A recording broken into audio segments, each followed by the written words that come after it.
Matthew chapter 22.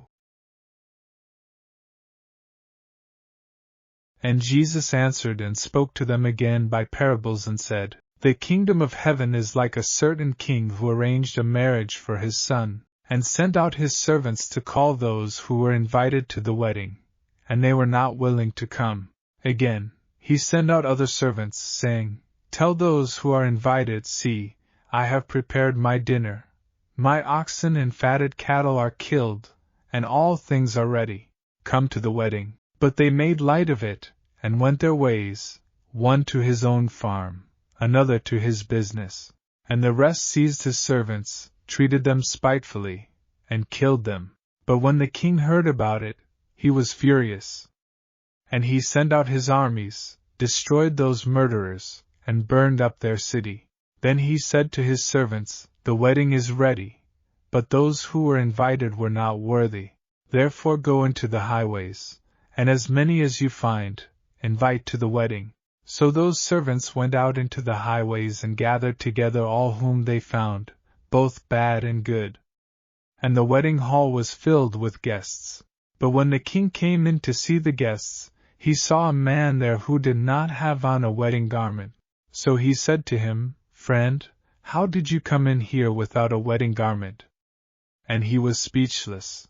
Then the king said to the servants, Bind him hand and foot, take him away, and cast him into outer darkness. There will be weeping and gnashing of teeth. For many are called, but few are chosen. Then the Pharisees went, and plotted how they might entangle him in his talk. And they sent to him their disciples with the Herodians, saying, Teacher, we know that you are true, and teach the way of God in truth, nor do you care about anyone, for you do not regard the person of men. Tell us, therefore, what do you think?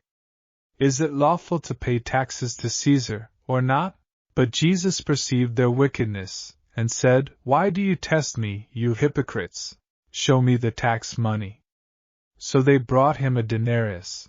And he said to them, Whose image and inscription is this? They said to him, Caesar's. And he said to them, Render therefore to Caesar the things that are Caesar's, and to God the things that are God's.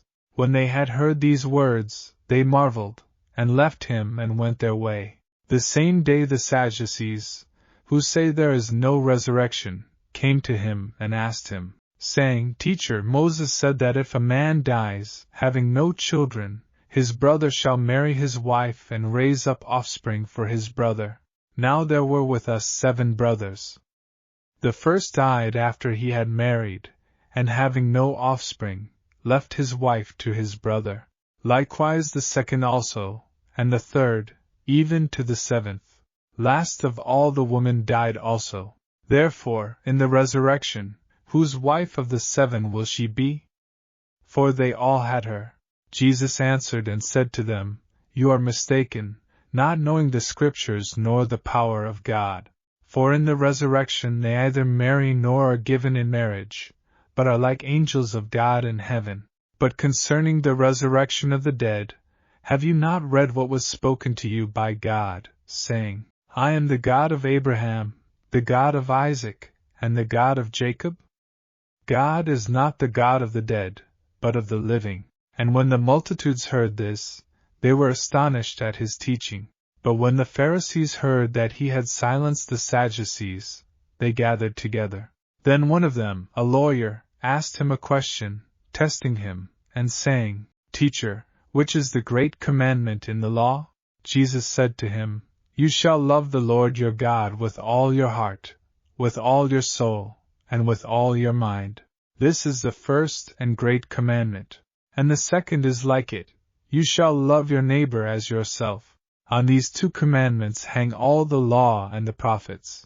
While the Pharisees were gathered together, Jesus asked them, saying, What do you think about the Christ? Whose son is he?